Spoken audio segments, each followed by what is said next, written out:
Hey, what is up, dudes and dudettes? This is Due-diligence here, and welcome to Red Day, the biggest red you ever seen on the market since, I don't know, March 2020, question mark? Or is it gonna repeat the dilemma happened in March 2020? Did our supply chain actually get fixed, or is it actually worse? Or is our inflation actually transitory, or it is not? Will increasing interest rate actually help the market in general in the long run? Well, we're gonna answer those questions one by one, but first we have to address one of the most important things. For those of you viewers who just here to hear me ramble about why the market goes down, and you just want a summary of what really happened, well, let's just say Fed Minute happened. Basically, today the Federal Reserve released their meeting minutes for their open market committee, which actually happened weeks before.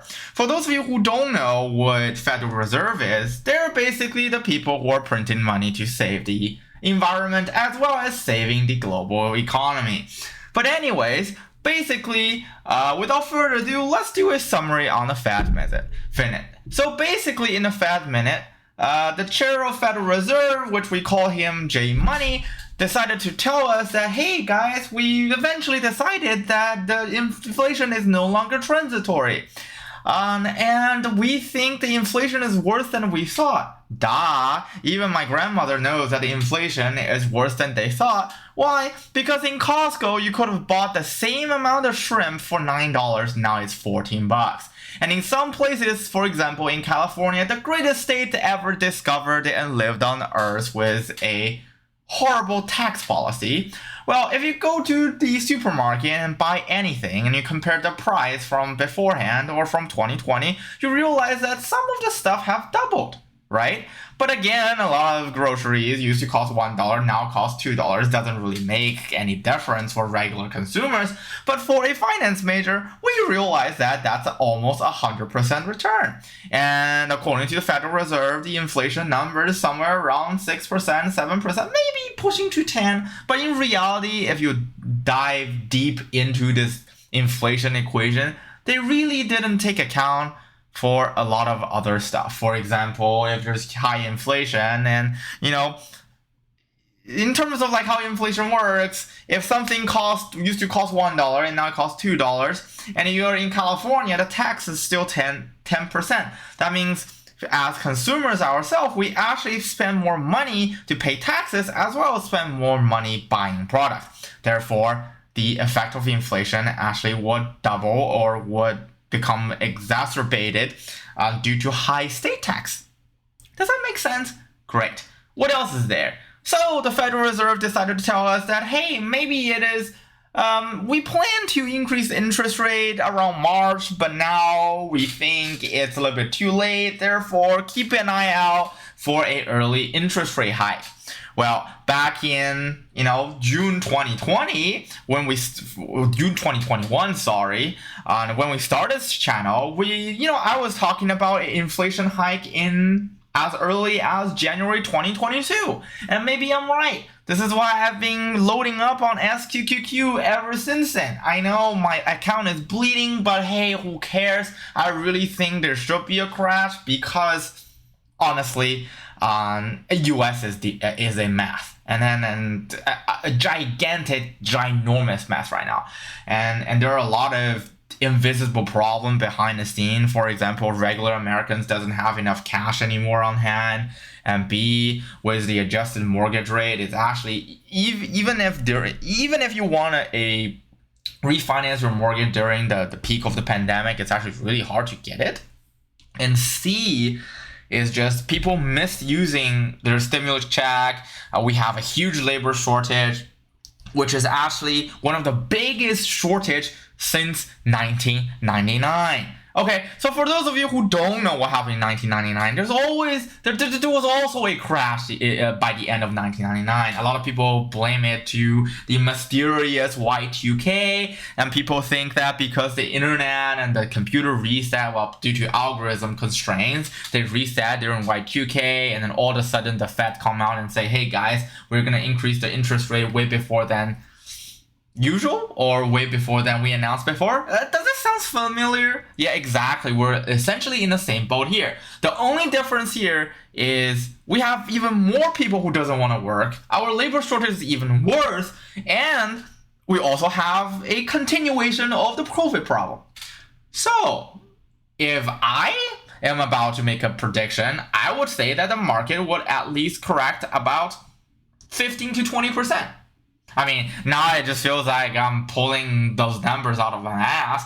But if you actually go back and look at our previous videos, we talk about, what is the basic possible or maximal downside for NASDAQ. Going back and watch that video, you'll realize that, hey, we're almost at that threshold where it's almost seems possible that we might have a 3-day drop or 4-day drop.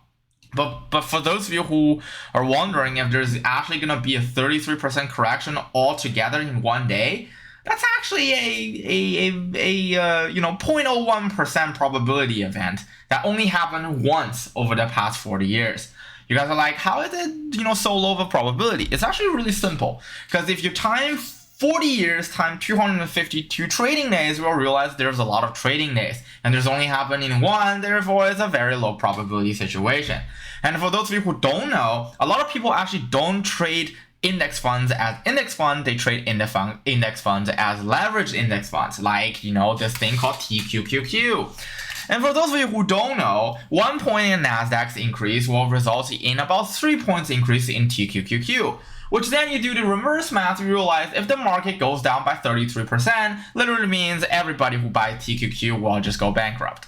Does that make sense? Times 3, so 33% will be 100% decrease. Yep, that's basically what it is. And okay, almost done with this video, just bear with me. Now it feels like I'm running a Kramer show. For those of you who are who likes to analyze volume profile, you will realize that today, the selling volume is actually really high. And then we have a stack up of selling volume on TQQQ, which means people actually started selling. Okay, there's a difference between actually started selling versus I'm buying puts for security. When you're buying puts for security, the volume is actually not emphasized. In here, volumes are emphasized. So this is an example of people actually started selling. Well, a lot of people started selling TQQ because they want to delever. But if you guys want have more questions about what delever means, why they're leveraging, and then all these questions about leverage and what TQQ really is, and if you want me to put out an educational content on QQQ versus TQQQ, if I've invested in the Virgin Vanguard index fund, what is it in or out for me? Why is it better to invest in this and that? Is this index fund better or that is better? Comment down below. I will make a video about that. Another example would be Adobe. We had a very controversial conversation with my subscribers, aka or / Patreon member. He believed that buying 520 put option is a really good idea. Well, personally, I honestly, on that day, I don't think buying a put option is a really great idea because the market is very uncertain. Consider it's a Tuesday, but on Wednesday, buying puts is usually a good idea because VIX options usually expires on Wednesday.